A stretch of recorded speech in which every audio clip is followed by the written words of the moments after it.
Olá, queridos alunos, sejam bastante bem-vindos. Esse é o curso de Língua Portuguesa do Évora Vestibulares deste ano. Quero que você se sinta muito bem-vindo. Sou o professor Sérgio Campos, vou trabalhar com vocês à frente de Língua Portuguesa, junto com uma outra equipe muito especial de professores, de matemática, física. Temos todas as isoladas que você precisa para poder fazer os seus vestibulares. Nós somos uma equipe aqui de Campo Grande, Mato Grosso do Sul, Campo Grande e Dourados. E, evidentemente, tá, queridos, nós temos basicamente alguns carros-chefes de determinação de preparação de provas. Em especial, tá, queridos? Nós vamos ver Enem, o FMS, o EMS e o FGD. Óbvio que nada impede, tá, que essas aulas sejam totalmente proveitosas para você fazer uma FUVEST, para você fazer uma Federal de Roraima, para você fazer o NEMAT, fazer a Federal de Santa Catarina. Evidentemente, o conteúdo de língua portuguesa que nós vamos ver no curso faz com que você consiga fazer qualquer vestibular, a CAF e por aí vai. Porém, evidentemente, tá, o fato de nós estarmos numa regionalidade e a maioria dos alunos serem também dessa região, faz com que a gente foque de alguma maneira nesses itens, nessas provas. Como nós temos um diferencial muito grande de ter vagas limitadas e ter acesso direto com os alunos, caso você vá fazer alguma prova que nós não estamos falando aqui no curso, de repente você fala, professor, eu vou fazer a Federal de Campina Grande, você me ajuda? Óbvio, você vai ter acesso comigo, vamos trocar uma ideia, você mostra para mim quais são as questões para a gente poder conversar e você está bem preparado para o estilo de prova que essa suposta Federal de Campina Grande, por exemplo, faria. Enfim, sinta-se acolhido. Nós vamos agora numa jornada bem extensa, bem intensa também, tá? Porque nós vamos ver tudo aquilo que cai para as provas de português, tendo em vista, mais uma vez, os principais vestibulares, o Unesp, o Unifesp, o UFPR, e evidentemente, tá, as nossas regionalidades como o FMS, o EMS e o GD, e vamos ver o Enem também, tá? Esse nosso primeiro módulo, nós vamos ter aí 9 aulas, e a primeira desse módulo básico, tá, desse primeiro módulo, a gente vai começar falando sobre fonética e fonologia. Então, tá, como primeiro assunto, se prepara, se ajeita aí, vamos juntos. Olha só, moçada. Quando nós falamos em fonologia, tem uma questão relativamente intuitiva. Fonologia. Você já viu algumas boas vezes que a palavra logia quer dizer o quê? Estudo. Fono é uma palavra que deriva de fone. Fonologia seria o estudo dos sons. Mas muito curioso, o que está aí no seu material? É o estudo funcional dos fonemas. Professor, por que você está frescalhando a nomenclatura? Porque, moçada, você tem que estar preparado para o linguajar de provas. Por exemplo, mais para frente a gente vai ter aula sobre verbos. Se eu dissesse para você quais são os tempos verbais, você falar para mim na hora, professor, é passado, presente e futuro. Legal. Linguagem de prova. Pretérito, presente e futuro. Pô, professor, que frescura, hein? Passado e pretérito é a mesma coisa. Beleza, mas você precisa se familiarizar para a linguagem de prova. O nosso intuito aqui como equipe de professores preparatório para vestibular é que você consiga identificar as armadilhas que acontecem em prova. E linguisticamente falando, tem muitas armadilhas em prova. Então assim, depende de falar, beleza, professor, mas qual que é a armadilha aqui? Fonologia, estudo dos sons. Cuidado, porque é o estudo funcional dos fonemas, professor traduz melhor, vamos juntos aqui. Eu vou ficar olhando constantemente aqui para o lado, porque aqui que está a minha tela, que na verdade é o seu material, a sua apostila. Então o que eu estou olhando aqui é para você acompanhar no seu material. Olha só. A palavra fonemas aparece para você aí, que é a unidade mínima sonora que estabelece distinção de vocábulos. Eita, professor, eu não entendi direito, eu quero te mostrar aqui com calma. Olha só. Fonologia, estudo funcional dos fonemas. Olha só. Dá uma olhada nessas primeiras 3 palavras. Riso, azar e exame. Muito curioso, quando você olhou riso, azar e exame, você percebeu o seguinte. O som foi o mesmo nas 3 palavras. Houve a repetição de mesmo som. Riso, azar, exame. Nessas 3 palavras você pronunciou o som de Z. Agora o que é interessante? Essa pronúncia veio por letras diferentes.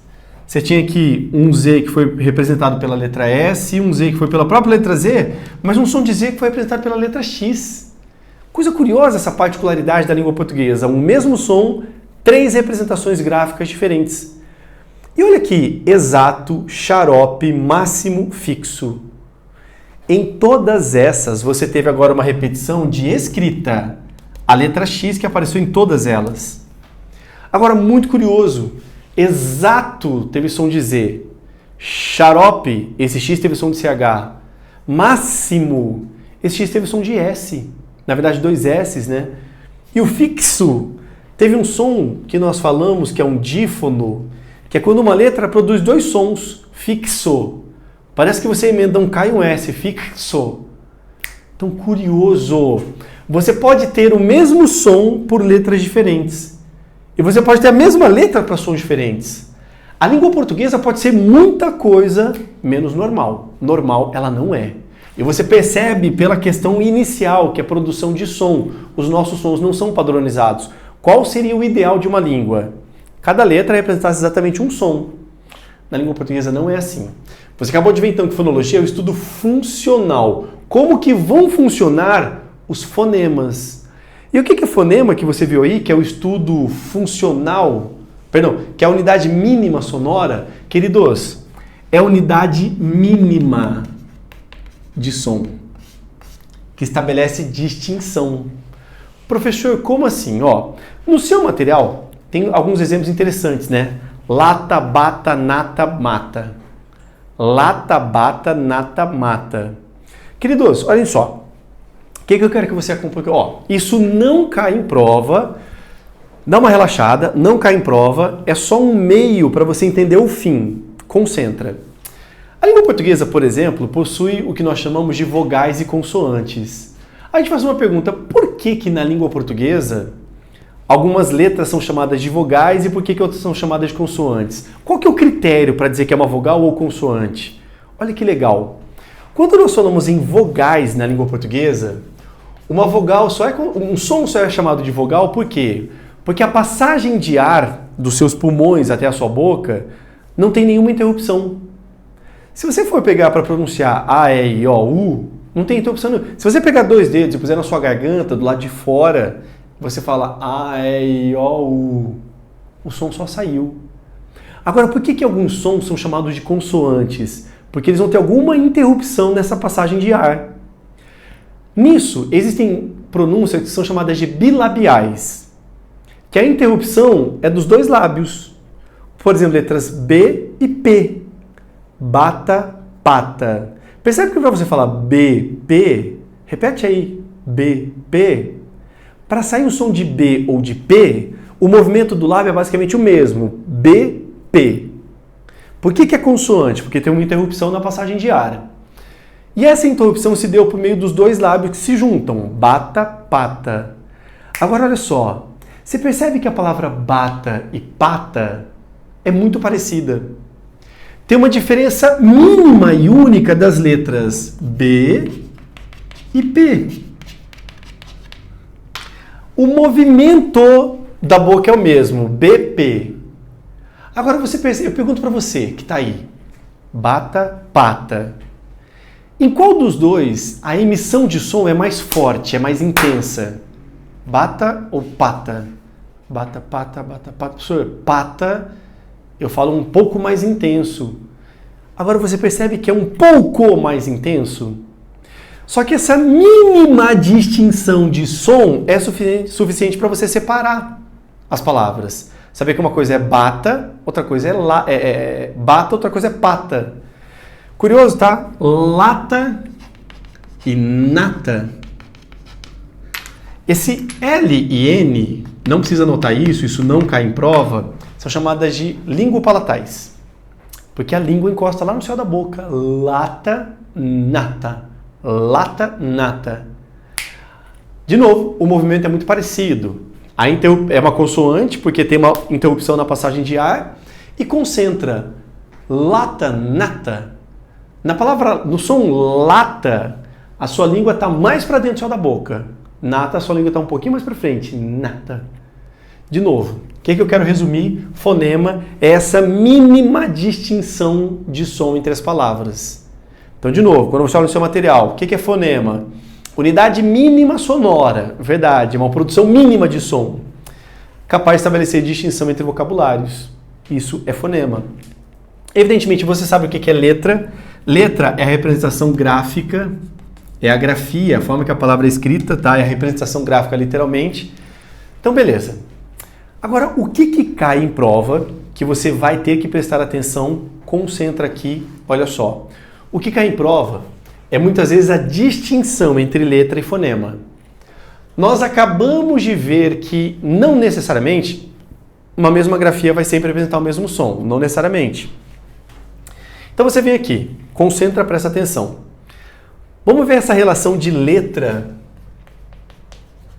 e fonema. Então, a primeira é muito simples, a gente vai contar quantas letras tem. E depois nós vamos ver quantos fonemas ocorreram aqui. Na palavra caneta, você teve ali, é só contar. 1, 2, 3, 4, 5, 6. 6 letras. Não é difícil. Você contou o número de letras e pronto. Agora eu te pergunto, na palavra caneta, houve 6 fonemas? Eu quero te chamar aqui, olha para cá. Existe uma diferença entre o que é fonema e o que é sílaba. Daqui a pouco nós vamos ver sobre sílaba e eu vou te mostrar como que sílaba é importante, especialmente para a nossa próxima aula, que é sobre acentuação gráfica. Olha para cá, presta atenção. Fonema e sílaba. Sílaba são blocos de pronúncias. Bloco. Fonema é cada unidade mínima.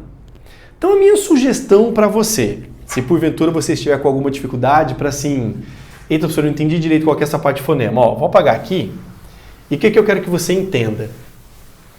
Que basicamente, tá, a minha sugestão para você está na hora da prova e caiu lá a fonética. Eita, professor, era para eu contar o número de fonemas e eu me perdi ali. Separa por sílaba e depois vê se cada sílaba, cada unidade mínima foi falada. Professor, eu não entendi. Olha aqui. Caneta. Caneta. Beleza, é fácil você perceber que tem 3 sílabas. Caneta. Só que a gente não está falando de sílaba, a gente está falando de fonema, unidade mínima de som. Então vamos pegar agora cada sílaba. K, primeira sílaba. Você fez a pronúncia do C junto com A. Cada letra teve a sua pronúncia. O N, que é aquele língua palatal, e o E. O N foi pronunciado, o E foi pronunciado. Tá. O T foi pronunciado e o A foi pronunciado. Então, pera. Todas as letras tiveram uma pronúncia. Você tem 6 letras e 6 fonemas. Legal. Esse seria o ideal, só que olha só. Chave. Chave. Lembra que eu falei para você? Primeiro separa por sílaba e depois vê se cada sílaba tem a sua pronúncia. Chave. Massa. Beleza. Vamos contar agora se cada sílaba, cada letra teve a sua pronúncia. Me ajuda aqui. A. Você percebeu que o CH ele teve um som de X. E o A, beleza. Olha só. Seria basicamente isso daqui, queridos. Olha só. Pergunto para você. O que está escrito aqui? Chave. Está escrito aqui? Chave. Moçada, existe um negócio chamado transcrição fonética. Cuidado, isso não é comum. Transcrição fonética. Isso não é comum de cair em prova, tá? Mas já aconteceu. É raro, já faz alguns anos, mas já aconteceu.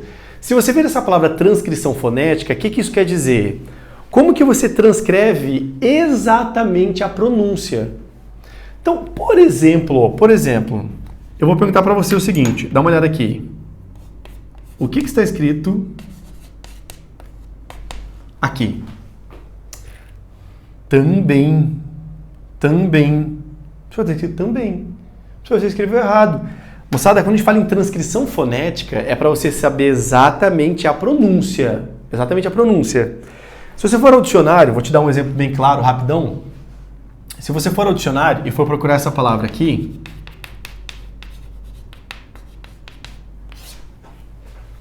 o que está escrito aqui? Você vai ver que tem a palavra, e muitos dicionários, não são todos, colocam um colchete. Aí ele coloca lá o seguinte.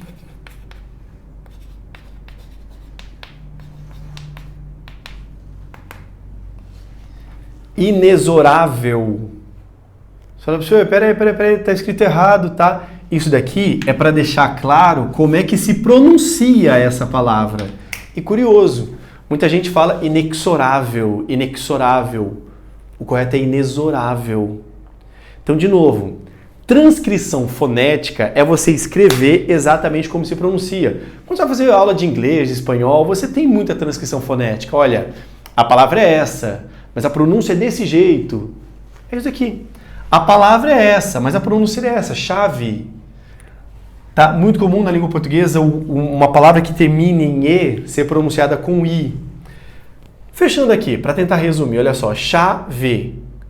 Você teve aqui 5 letras, né? Você contou 1, 2, 3, 4, 5. Houve aqui 5 letras. Só que olha só, quantos fonemas? Percebe que foi A, I. Foram 4 fonemas. 5 letras, 4 fonemas. Presta atenção. Táxi. Você vai falar para o professor, táxi. 2 sílabas. Beleza? Agora, vamos perceber se em cada sílaba, cada letra teve sua pronúncia. A, cada uma teve o seu som. Agora, esse xi seria isso aqui. Táxi. Você teve aqui 2 letras, só que essas 2 letras tiveram 3 pronúncias. Xi, táxi. Ou seja, houve aqui 5 fonemas. Então, na palavra táxi, você tem 4 letras, mas houve aqui 5 fonemas. E preste atenção. O ideal de um idioma seria que o número de letras tivesse o mesmo número de som. Só que você pode ter mais letra do que fonema. Você pode ter mais fonema do que letra. De novo, a língua portuguesa é várias coisas menos normal. Quando você pega a palavra hora, é simples, por quê? 4 letras. Só que assim, na língua portuguesa, o H, ele até tem escrita, mas ele nunca tem som. Olha aqui pra mim. O H, na língua portuguesa, nunca tem som. Nunca tem som. Nunca. Você tá vendo aqui a palavra hora, tá? 2 sílabas. Você fala, professor, ele não tem som. O, R, A. Ora. Foram 3 fonemas. E quando você olha aqui, aí você fica assim, até agora tudo muito tranquilinho, tudo muito facilzinho, né? Porque foram palavras curtas, tá? O que vai aparecer para você em prova? Esse representar. Eita, professor, representar. E agora? Especialmente no caso DC, é que antes de ficar contando o fonema, que é a unidade mínima, você vai fazer o que eu estou te pedindo. Separa em sílaba. Então, olha só. Representar. A primeira parte é fácil, o número de letras. Você vai contar 1, 2, 3, 4, 5, 6, 7, 8, 9, 10. Professor, 11 letras. Muito bem. Tá? Se você errar numa prova o número de letras, o que você faz? Você não conta pra ninguém. Porque, na moral, é só contar. É só contar. Beleza. 11 letras. Agora, houve 11 fonemas? Você vai falar assim, re. Cada uma teve o seu som. Pre. Pre. Teve o som de P, de R, de E. Zen. Tar. Professor, sim, foram 11 letras e 11 fonemas. Não. Foram 10 fonemas. Professor, peraí. Por que 10? Não entendi direito. Concentra. Olha só. Para você entender sobre essa contagem de fonemas, você precisa saber que na língua portuguesa existem os dígrafos. E de verdade, uma parte importantíssima da nossa aula. 2 partes importantíssimas. Divisão silábica, que a gente vai ver daqui a pouco, e a parte de dígrafo. O que é dígrafo? E assim, professor, eu não entendi por que aqui foram 11 letras mais 10 fonemas. Eu vou te pedir um voto de confiança. Suspende isso daqui, eu vou explicar para você o que é dígrafo. Depois que eu explicar o que é dígrafo, eu vou voltar para essa palavra e você vai entender por que foram 11 letras, 10 fonemas. Confia em mim, vamos juntos, próximo bloco.